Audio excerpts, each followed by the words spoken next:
And it is still the AM show. We're here brightening up your morning. Hopefully, do tell us if we're doing a good job or if you have feedback on how we can make it better.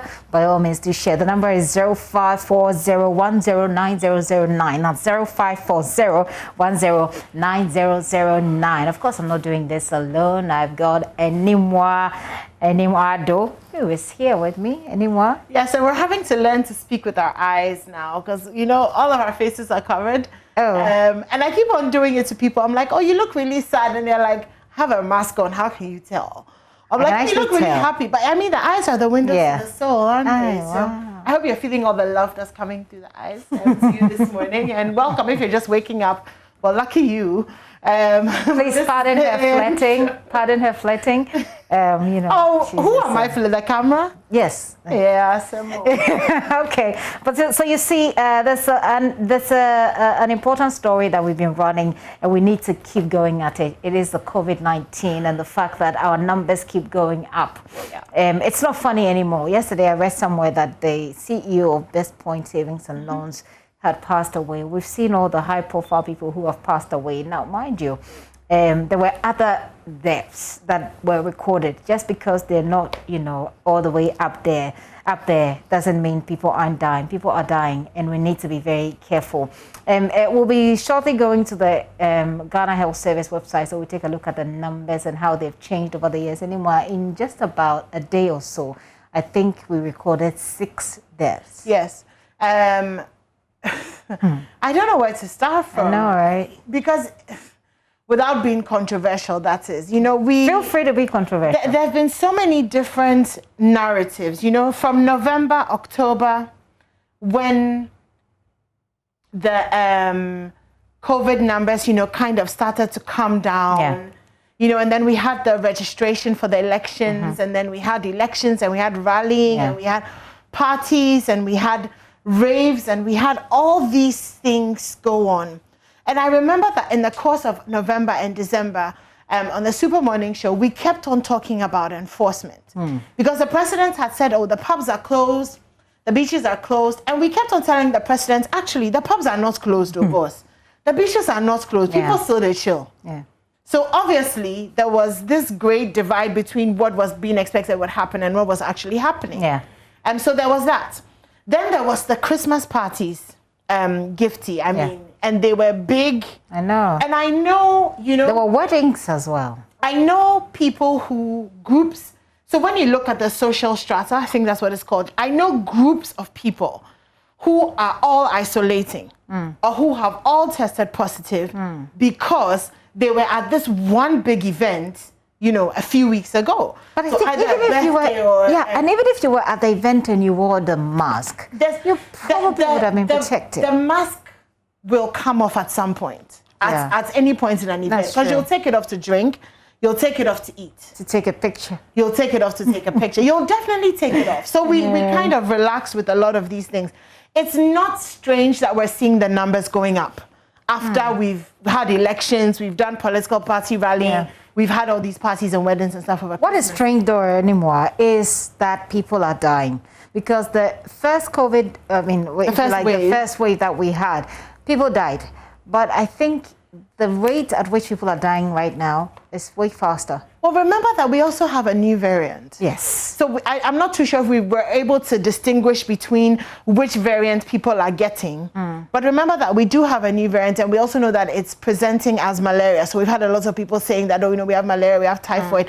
Yesterday, 3 friends of mine who were being treated for malaria and typhoid actually tested positive for COVID-19. So a lot more people are presenting, you know, and we've created a false sense of security because we kept on saying, oh, we are asymptomatic, we are fine. It's all Ghanaians are asymptomatic. Exactly. It's only people with underlying issues who, you know, may die. And we're finding that people who are young and don't have underlying issues are being hit very hard by the disease. Yeah. But so the thing is, and we have to keep this at the back of our minds, this is a new disease. We cannot act as if we know it all when it comes to exactly COVID-19. What I was going to say, because you mentioned that people were presenting symptoms as though they had malaria and typhoid. But we've not yet heard any scientific announcement to that effect. That the trend we're seeing actually shows us that malaria or signs or symptoms of malaria actually could be that you have the new variant. I think it's important that we keep it at the back of our minds that we do not know this disease well. Yeah. So we cannot, relax with it, or we cannot say,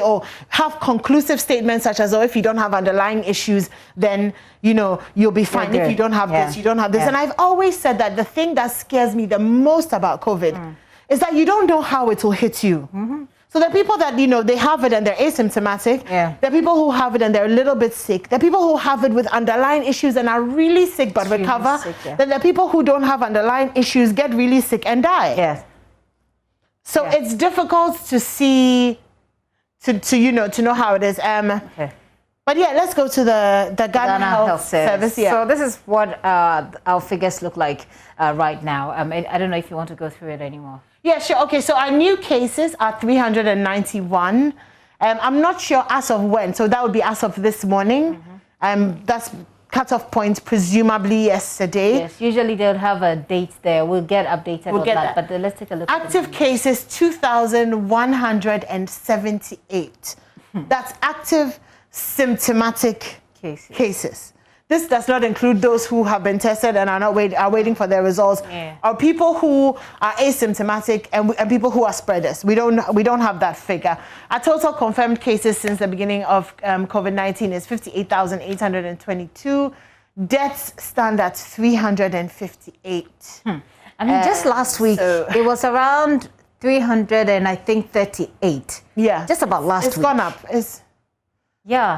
Well, we'll be taking a look at the markets in COVID-19 and, the measures that we're taking, the measures we're putting in place to secure our market as far as COVID-19 is concerned. Manuel Kranting will be joining us. He's roving for us. But let's get on the phone lines and we'll be talking to Gilbert Ni Ankra. He is head of public affairs at the Accra Metropolitan Authority for a quick talk on the Assembly's plan to keep people in the metropolis safe in these times. So, Mr. Ankra, good morning to you. Good morning. I hope you're well. By God's grace. I will be surprised if the A.M.A. doesn't have a plan for the markets. I'm sure you do. Do share with us. Thank you very much once again for the opportunity. The A.M.A., as you said, really has a plan to deal with the market in terms of COVID. And if you would remember, efforts to deal with issues of COVID started sometime last year, and a lot has been put in place, especially in terms of ensuring that the Assembly put in measures to comply, traders within the markets to adhere to the safety protocols, and some of which includes the provision of hand-washing facilities, the distribution of nose masks, and education in all these aspects. But with this very second wave, plans that the Assembly is putting in place is basically to ensure that education is out there. So as I speak to you, we have since Monday, we have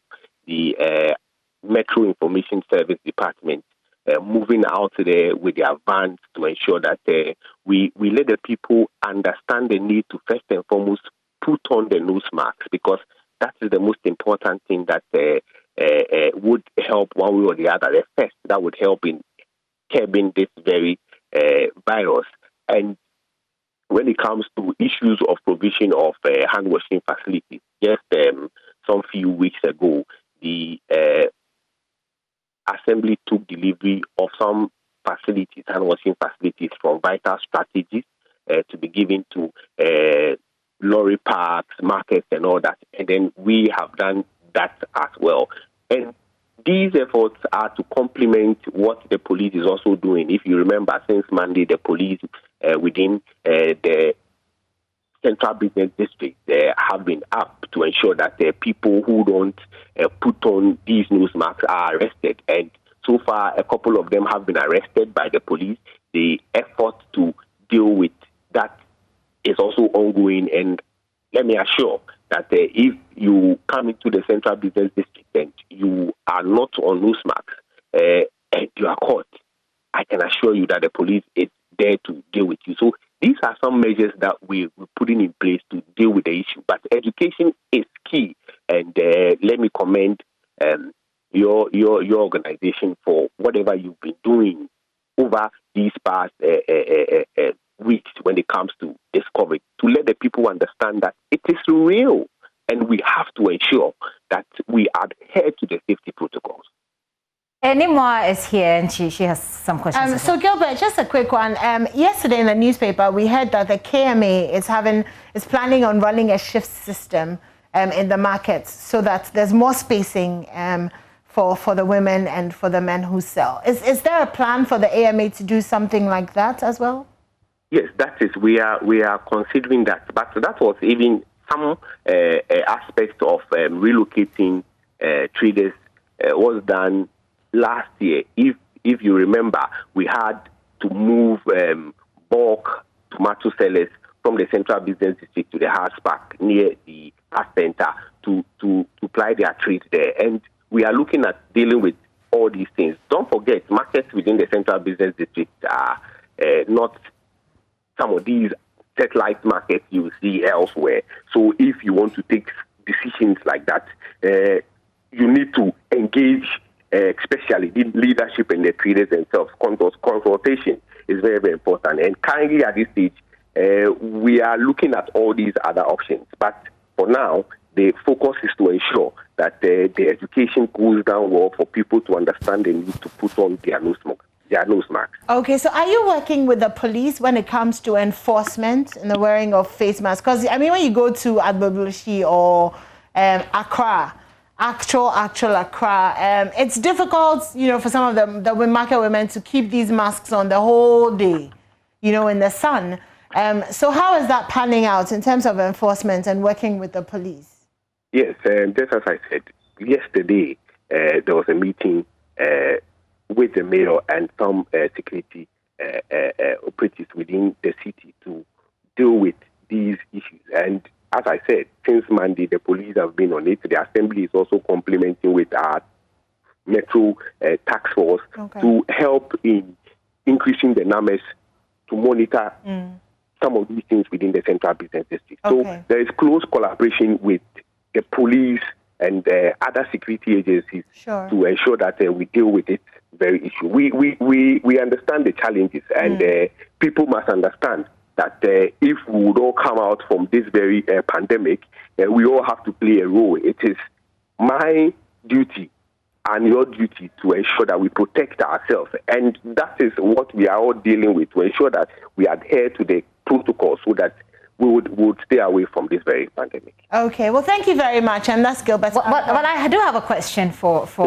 Gilbert. Gilbert, I want to find out, in your interactions with the women, which I suppose is something you're doing, do you get a sense that the work you're putting in terms of sensitizing them to wear the masks is sinking in? Of course. How do you know? Really, yes, because if they are monitoring what we've been doing, if you look at even since Monday, let me think into not even traders, but even Kayaye, you would find out that this time around, since Monday, the message has really sinked in that if you come into the Central Business District without wearing a nose mask or a face mask, you will be arrested by the police. And if we look at what is happening from yesterday and Tuesday, you see that a lot of them now move even with their pants on, with their nose masks on. So that is the most important thing, for people to understand the need to first and foremost protect themselves and others by putting on the masks. We know there are few people who come in, and I personally have even stopped to compel people to put on their masks. There are a lot of people around who defy the directives, but we want to send that caution to them that if you come into the Central Business District and you don't put on the mask, you on. I just want to. I'll just read a few of our messages and probably take your thoughts on it before we let you go. But I don't know if you have answered this question already. You may have, and I may have missed it. Initially, when COVID started, the markets had some markings, especially in the Western region. So they had markings on the floor that gave the traders the indication that you don't go beyond this point. You don't go beyond that point. It helped in the Western region. And it must be a bit tedious. But do we have a plan like that for markets here in Accra? Yes, just as I said, last year, we put in place some of these measures within the Central Business District. And we had the mayor himself moving in with the task force to demarcate these 2-meter spacing. And if you come all the way within the Tudu area, the entire Central, it was adhered to. This is something we are also looking at this time around. And if you would notice, as I said, we have our vans moving into, first and foremost, let the people know that this COVID is real, and then they must put on their nose masks. Before that, the assembly had even gone in to inform the traders that they need to move into the market, move away to decongest. So measures are being put in place to ensure that we first and foremost decongest the entire business district. Don't forget, people came in during the Christmas season to do some business, and it's time for them to move back. So we're dealing with all these things holistically. Okay, I just give you a few of the comments coming in from our viewers. So, I mean, usually some of these things, it gives authorities a sense of what the public expects, so you can tailor your interventions accordingly. This messenger says, he says it's Professor Newlands Francis, said, please, we should expect increasing cases since the student population are back to school without strong and effective protocol observation. Take into consideration the class density. He says we need effective public health system strengthening and development in schools. Are you working with public health authorities in your interventions? Of course. Of course. If you remember, the Assembly's public health department plays an important role even when it comes to these COVID issues. And they have been mandated to move in to ensure that they even do sensitization to and even check whether people are adhering to the COVID protocol. So there is close collaboration with public health to deal with this issue. Even when it comes to burying people who die of this very disease, it is our public health department that handles it. So there is close collaboration with these two institutions. Okay, thank you very much for your time this morning. Gilbert Ni Ankra is Head of Public Affairs with the A.M.A.